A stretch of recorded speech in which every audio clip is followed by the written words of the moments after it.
Portions of the following program are transcribed.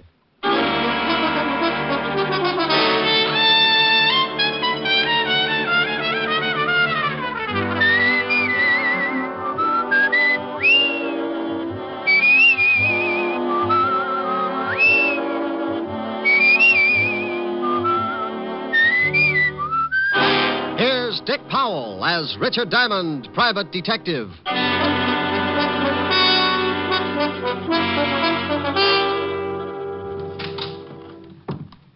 Is this the Diamond Detective Agency? Well, what does the sign on the door say? Diamond Detective Agency. And take a guess. Are you Mr. Richard Diamond? It depends. How much does he owe you? Nothing. You just want to speak to him? I do. You come as a client? Yes, I do. You have 100 a day in expenses? Yeah, I do. Then I now pronounce us man and client. Your name, please? My name's Thomas Jason. The stockbroker? You better pay cash. Oh, I'm retired now, Mr. Diamond. And to end this nonsense, here's your $100. Oh, thank you. Now, what's your trouble? It's Carol, my adopted daughter. We adopted her when she was 12, but my wife died shortly after. Frankly, Carol has been trouble ever since. And now? Now, I'm afraid it is no longer a matter of delinquency. Well, there have been several incidents that make me suspect that she's trying to do away with me. Oh, sweet girl. What's her reason? My money. In my will, she is my only heir. Why not change the will? I said I suspected her, but I'm not certain, Mr. Diamond. And you understand, it would be terrible to disinherit her if I am wrong about my suspicions. I simply must be sure before I change my will. She have any idea of your suspicion? Yes. This morning I did speak to her. They mentioned the possibility of cutting her from my will. She flew into a rage, made several terrible threats. Oh, what do you want me to do? Well, sir, I want you to... Oh, excuse me. Diamond Detective Agency, we have the only corpse with the lie-down design. Oh, Rick. Why don't you answer the phone right? Okay, Helen, baby. Diamond Detective Agency, Mr. Richard Diamond speaking. What? See, it throws you. Mr. Diamond. Honey, I'll see you tonight. I got a client. She? He. Good. Bye. You were saying, Mr. Jason, before I was so nicely interrupted. Yes, I want you to either prove my fears to be true or groundless. If I am right, I will change my will, of course. Where do I start? Come to my house at 3 this afternoon. Here's the address. I'll introduce you to my stepdaughter, Carol, as a business acquaintance. After you've met and talked with her, I'll give you what details I have about her threats and actions. Okay, Mr. Jason. I'll be at your place at 3 this afternoon. Good day, Mr. Diamond.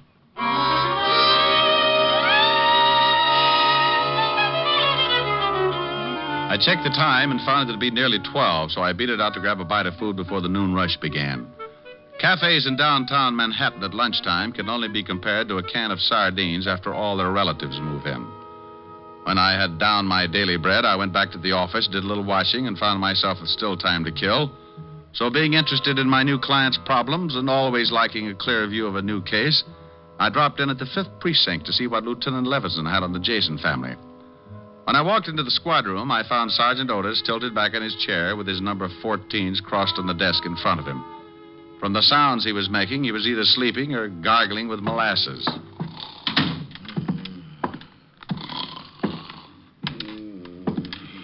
Sergeant Otis.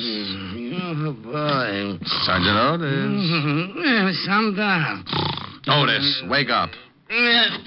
What?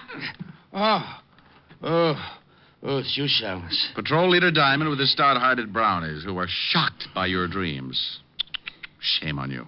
Hey, how'd you know I was dreaming about a dame? I peeked. You know, I think I'll tell the lieutenant that you were sleeping on the job. Well, no, please don't do that, Shamus. You start me pounding the beat again. Please don't tell him. Well, maybe I'll let you off the hook, but only if you tell Walt we're pals. That might stop him from giving me the devil about ribbing you. Pals? You mean friends? Buddies. Oh, no, I couldn't stand it. Hello, Walt. Okay, so where's the body? Nobody. You lost one? Now, you stop that. Well, get you. All mad because I can't find a body for you. Now, please, Rick, what do you want? I just wanted any dope you might have on the Thomas Jason family. Jason? Yeah, the broker. Oh, nothing on him, but plenty on his stepdaughter, Carol. Like what? Oh, she's a regular. Usually D&D, drunk driving, disturbing the peace. You want to see the file? Yeah, it might be worth a look. have my pal, Otis, bring it in. Sure. You what? My pal. What, did you know? Otis and I are friends. Is that why he tries to hide under the desk every time he sees you coming? Call him in. See for yourself. You think I won't? Otis, get the file on Carol Jason. Bring it in here. Yeah, Lieutenant. Now we'll see. Friend, that's a laugh. It's a laugh yourself. You better be feeling good. What do you mean by that? You'll see. Yeah, Lieutenant, here's the file. I'll take it, Otis. Thank you very much. Sergeant Otis, you have an opportunity to do me a great favor. Please, and without profanity, tell me what you think of Rick. Oh, he's nice. What? You're turning blue, Walt. I'll turn blue if I want to. What did you do to Otis? Dope him? You heard him. He thinks I'm nice. We're pals, buddies. I heard him all right, but I wouldn't believe it on a stack of police manuals. Otis, I'll give you one chance. What's this all about? The shamus told you, Lieutenant. I think he's a swell egg. A great guy. Thank you, Otis, my friend. Always kidding, but a good pal. Otis, do your feet ache? My feet? Why, no, Lieutenant. Well, they will. I'm sending you to a beat. A beat? Yes, in Yonkers. Oh, no!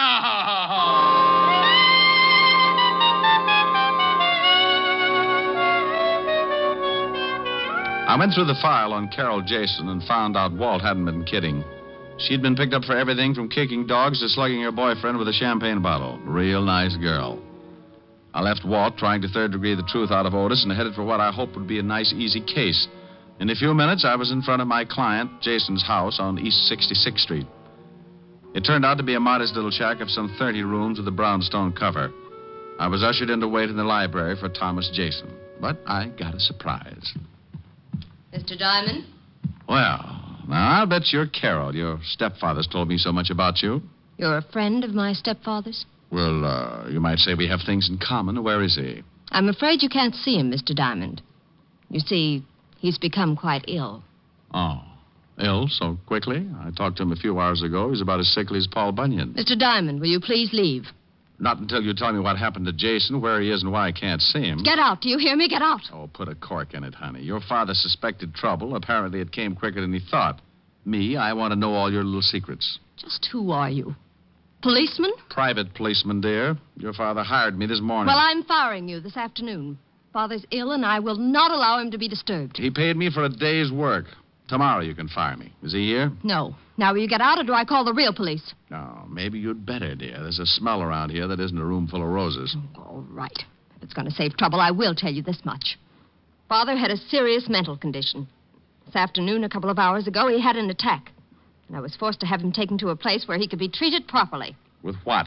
Embalming fluid? Why, you insulting. Where was he taken? Who's the doctor? I think I've answered all the questions I need to, Mr. Diamond. My actions are entirely legal.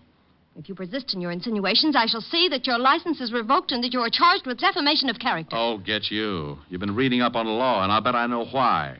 All right, dear. I'll leave now. Go on and don't come back. Temper, temper, temper. I'm going, but we'll see each other again.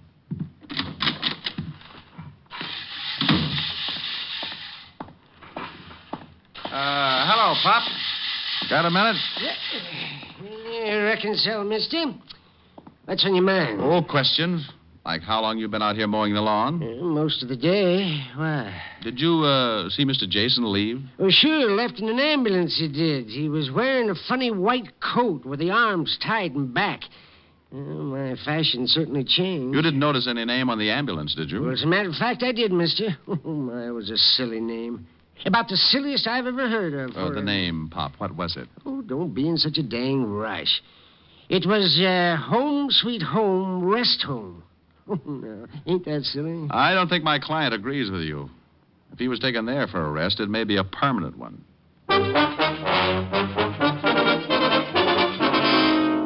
Next stop, a drugstore with a phone book. Said book gave me the address, and I was soon in Baychester, looking at something pretty swank in the way of nut houses. Home Sweet Home was 2 acres of lawn, trees, and a square white blockhouse, and all surrounded by 15 feet of spiked steel fencing.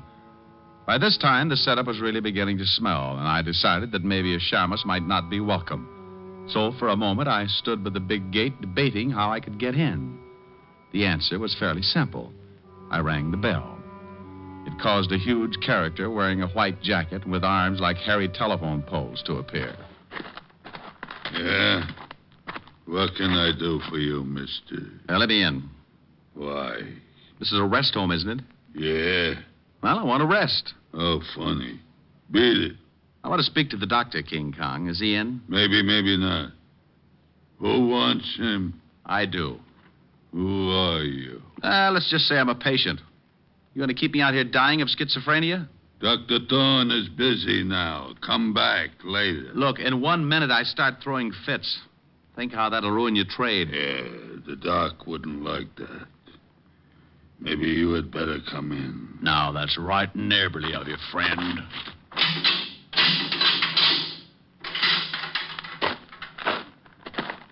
Wow. Nice place. For nuts? Please, I'm a patient, remember? So, if you're a nut, I should care. If you ain't, why should you? Now, that's a homely bit of philosophy. Tell me, what do you do here? Break skulls? I don't think I like you. And I'm a nurse. What a shock this will be to Dr. Kildare.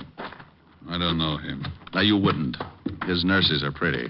If he had to have you as a nurse, he'd quit medicine and take up playing the glockenspiel. Sally, you're nuts. Wait here. I get the doctor.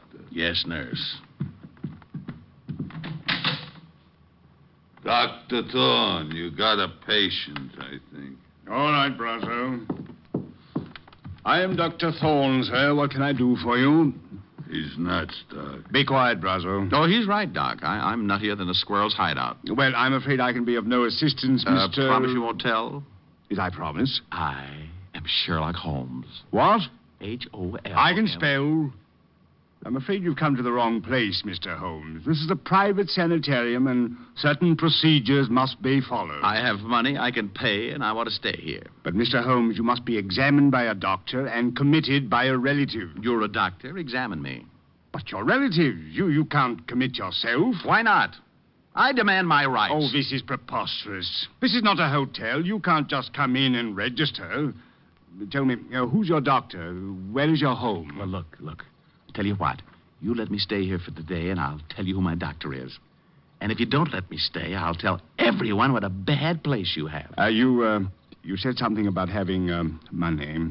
Just how much money? I've got a mattress full. Can I stay? Perhaps it can be arranged. Though, of course, I must examine you. Of course. And there will be a certain fee, you understand? I'm beginning to. Tell me, Mr. H-O-L... Stop! You certainly are most annoying. Tell me, why do you want to stay here anyway? Well, I've got to stop the plot. The plot? You know about that? Sure. You planned to rub out Fearless Fosdick, but I'm not going to let you. Oh, I see.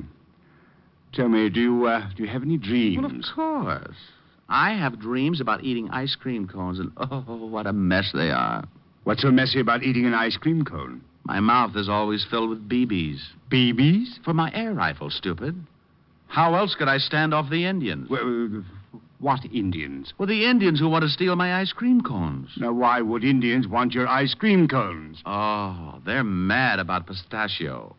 You are crazy, aren't you? Brazo, take Mr. H-O-L. Oh, never mind.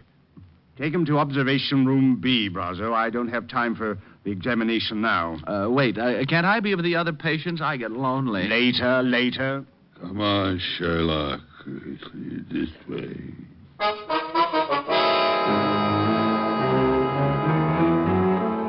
Well, I was in, thanks to the good doctor not being able to pass up a possible easy buck.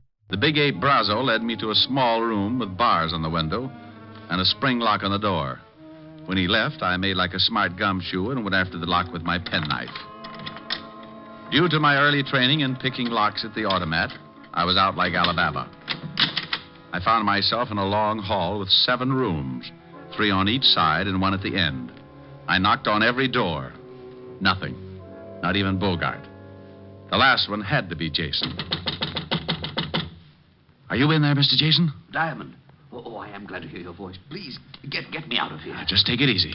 I don't have a key, and this door has a padlock on it. But you must get me out. Sure, but give me time. First, tell me what's the score. Why did they lock you up? Carol had it planned. She has paid Dr. Thorne to keep me here until I go crazy. She wants to have me judged legally insane so she can take the estate. Yeah, well, maybe I can put a few kinks in her plan. Wait, Diamond. Where are you going? There's a phone in the doctor's office. If no one's there, I'll use it to get help. Yes, but what if you can't get to the phone? And I go out and get the Marines. If I can get by that ape man, that locked gate. Don't go away. Oh, there you are, Sherlock. Oh, don't pick on me. I was only 3.5 years old. I'm upset with you, Sherlock. You oughtn't to be running around the halls like this. A guy's got to have his constitutional, Brazo. Yeah, well, you're through with yours. The doc wants to examine you now. I've changed my mind. I don't think I like it I said here. the doc wants you. What the doc wants, he gets. Well, bully for him, but this is one time he won't. I'm leaving. I don't want to break your arm, Sherlock. No? So you don't leave until the doc says so. Well, I'm sorry to disappoint him, but certain things are necessary, like this. Oh. Now, you shouldn't act like that. I might get mad. Oh, my knuckles. What is your jaw made of? Concrete? Come on, Sherlock. Or do you want to try again? No, thanks. One busted hand is enough. And don't try to run. The gate's locked. And if I have to catch you, I'll fix your legs so you can't run again. Oh, friendly little butcher, aren't you? Right in here, Sherlock. The doc is waiting. Here he is, Doc. Good. You can go back to the office, Brazo. I won't need you. Well, you seem to be well trained as a detective, Mr. Holmes. Do you always pick locks so easily? I do better with my erector set. But you needn't examine me further. I've changed my mind. You've changed your... This is odd. First you demand in, now you want out. I just remembered I forgot to pick up my station wagon. But the Indians, you want me to help you keep them from stealing your ice cream cones, don't you? They already got them, and all my money, too. They're both gone. Your money? Then you don't have any money? Not a bolivar. Now, may I go, Doctor? You're going to stay right here, Mr. Holmes. There's something peculiar about the way you've recovered from your illusions. Doc, Miss Jason to see you. She's in your office. Very well, Brazo. Stay here and guard this man, whoever he is. Holmes, H-O... Will you shut up?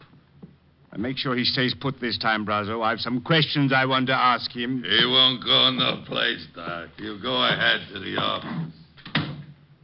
Well, Carol, this is a pleasant surprise. Come to visit Jason. Thorne, our plans will have to be changed. Changed? Something has come up that may cause an investigation of stepfather's illness.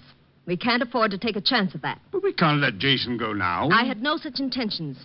He must be taken care of tonight. Taken care of? But that's impossible. How could He I... must be gotten rid of. What? Oh, no. No, I didn't bargain for murder. Look, Thorne, you're in and you stay in. I've paid you $10,000. Don't forget it. But why all this sudden rush to change our plan? Why can't we A do private it? detective came to see me this morning. He was hired by stepfather. I knew he had suspicions, but I didn't know they'd gone so far. A detective? Oh, he can't act legally, but he's the sort to cause trouble. Detective. Private detective. Sherlock Holmes. He's rambling about. I'm afraid we're in serious trouble. Come with me. What? Your private detective. I think he's already found Jason. Come on. You wouldn't like to earn $100, would you, Brazo? No. It is you, Diamond. Uh-oh, fun's over. Thorne, you fool. How'd you get in here? He said he was a patient, Carol, and I swear he seemed crazy enough. He probably said he had money. You seem to understand each other, honey, but do you mind? I'd like to take Mr. Jason home For now. a couple of extra dollars, you let him walk right in. Oh, Thorne, you're an idiot. I suppose he's found Jason and talked to him. Well, he did get out of his room and wander about. Well, that's great. So now he knows the whole works. Too bad, baby. Your plan is kaput. Not quite, Diamond. You've just talked yourself into real trouble. This gun says for you not to get any bright ideas. My IQ just dropped 30 points. Shut him up, Brazo. Sure. Hey, now, wait a minute. Oh! Now, stay with him while Thorne and I make arrangements. We won't be long. Do I get the... Yes, Brazo, when we're ready. Come on, Thorne. I want to talk to stepfather.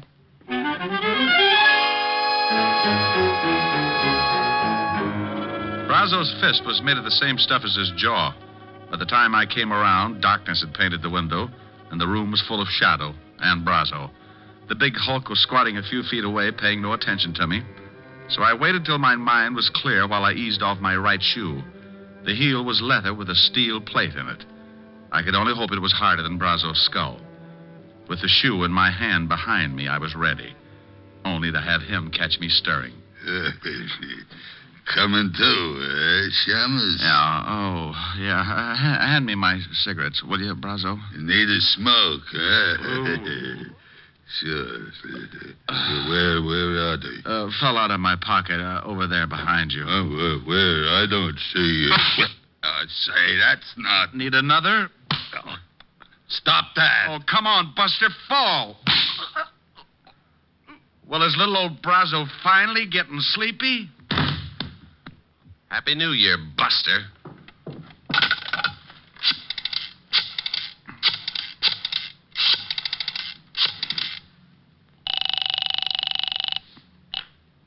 Levinson, homicide. Walt, Rick, if you don't want me to be a customer of yours, get out to the Home Sweet Home Rest Home fast. What? Hey, what kind of a gag is this now? It's no gag, believe me. My client and I are the blue plate specials, and dinner is about to be served. The home suite... Oh, it still sounds like a gag. Who'd call anything that? Now, don't argue, Walt. It's no joke. Okay, Rick, what's the address? 1820 Allerton Avenue, Baychester. And bring a blowtorch to cut an iron gate. You may have to. All right, I'll be there in 30 minutes. Quicker if you can. Stand right there, Diamond, or I'll use this gun. Good afternoon. I represent the Sleep Looks like Tight I came just in time. Only now that you've fixed Brazo, you have to dig your own grave. Dig my own grave? Oh, honey, is this trip really necessary? Keep moving, or I'll kill you right here. I move.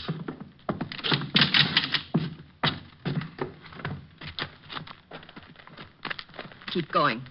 Over there behind those trees where Thorne and Jason are. Well, is Jason... He's alive, but not for long. Where's Brazo? I thought he was going to... Diamond knocked him out. They can dig their own graves. There, the shovels. Get busy. Carol, please, you may have the money. I swear... Shut up and dig. Carol, this is... Just work the shovel.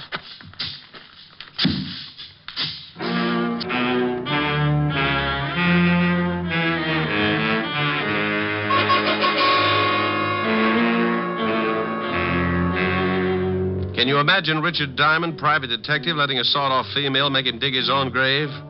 You can't? Well, she did. And for a good half hour. I stalled as long as I could to give Walt Levinson a chance to get there.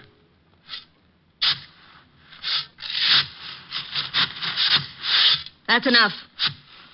I said that's deep enough. Oh, please, I'm just started. You're finished. Jason, get into that hole with him. Very well. I guess this is it, Diamond. Sorry to have dragged you in. Well, that's a horrible way to say it. Don't we get time for a last cigarette? No. Thorne, take this gun. What? Oh, no, I'm not going to kill them. Shut up and take this gun. Oh, don't do it, Thorne. Be a man about it. Here, Thorne. Don't be such a weakling. 2 shots and it's over. No, it was your idea. I'm no murderer. Atta boy, stick up for your rights. You shut up. Thorne, do you do the job or do I make you number 3 in that grave? You wasn't there. You need me. Atta boy, Thorne, tell her. Go on, Thorne, take the gun. No, I can't. I just can't. Not like this. You weakling. I'll do it myself. Now turn around, Diamond. Oh, now look, baby, this thing's getting out of hand. You shoot me and the law will be all over the place. Not until I've filled that grave in over you. I called him, baby. Oh, you're lying. Am I? Well, just turn around and take a look at that lovely big fat policeman standing over there by that tree. Oh, you really don't expect me to fall for an old stud like that. Well, if you don't, you'll fall for something. It's your funeral. No, it isn't. It's yours. All right, lady, drop it. What? Why, you... Smarty. I'll kill you anyway. Carol.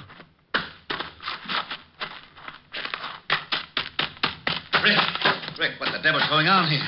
What are you doing down there? I'm looking at the girl. I think you shot her pretty bad. Who are these 2 guys? The guy with the castanet knees is Doc Thorne. Better put the cuffs on him as an accessory. But you can't do this. I was the one that refused to shoot you. Oh, stop licking my hand. You can tell it to the precinct judge. Otis, snap the cuffs on them and take them out the car. Sure. Come on, you. Now, what about this other guy? The girl's stepfather. How do you feel, Mr. Jason? Sick, Mr. Diamond. How about the girl, Rick? Shall I call the ambulance? I don't know. Carol. Well, Rick? Take your time, Walt. She's not with us. I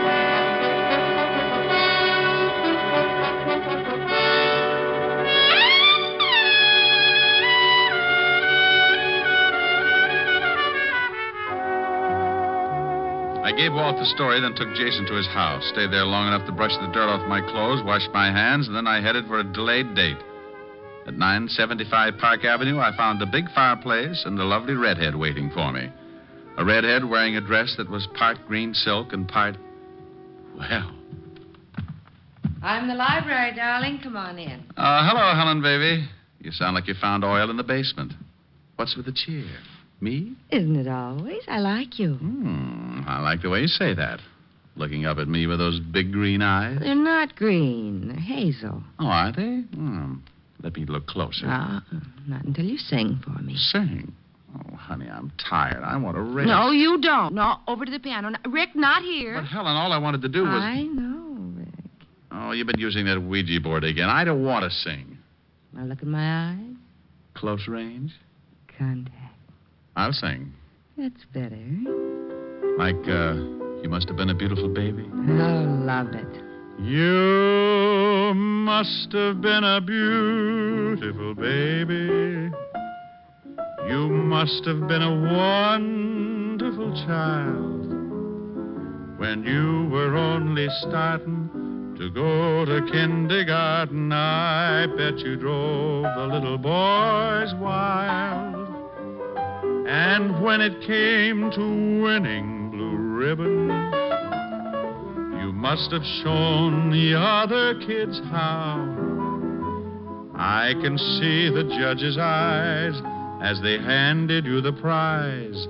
I bet you made the cutest bow. Oh, you must have been a beautiful baby. 'Cause, baby, look at you now. Like that? That was wonderful, Rick. Come here. About time. Oh, Rick. Do you think you can do that and sing, too? Honey, when you look at me like that, I could kiss you, sing, and knit a whole sweater at the same time. Rick, could you? Want to try? The sweater will take years. I'll buy that. Come here, we'll start with the neck. Rick. You know something? What? I may even knit you a whole suit.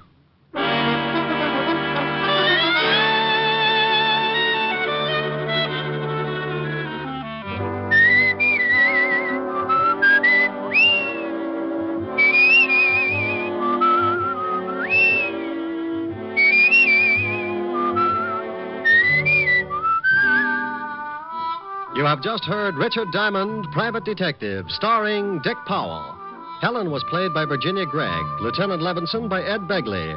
Also in our cast were Wilms Herbert, Hy Averback, Betty Moran, Howard McNear, Edwin Max, and Jay Novello. Music was under the direction of Frank Worth. Tonight's story was written by Herb Purdom and edited and directed by Blake Edwards. Portions were transcribed. Dick Powell soon will be seen in the screen version of the best-selling novel, Mrs. Mike. Now, this is Eddie King inviting you to be with us again at the same time next week when we will again bring you Dick Powell as Richard Diamond, Private Detective.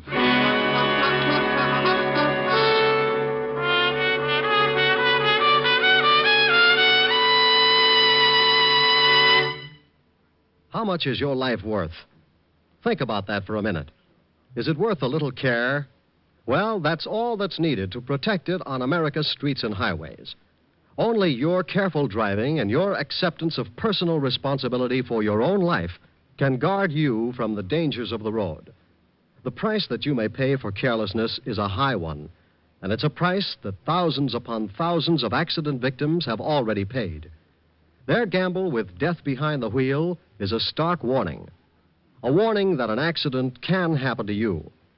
Last year alone, some 32,000 persons were killed in traffic accidents, and well over 1 million others were injured. Smash-ups have averaged more than 1 a minute, every minute of the day and night.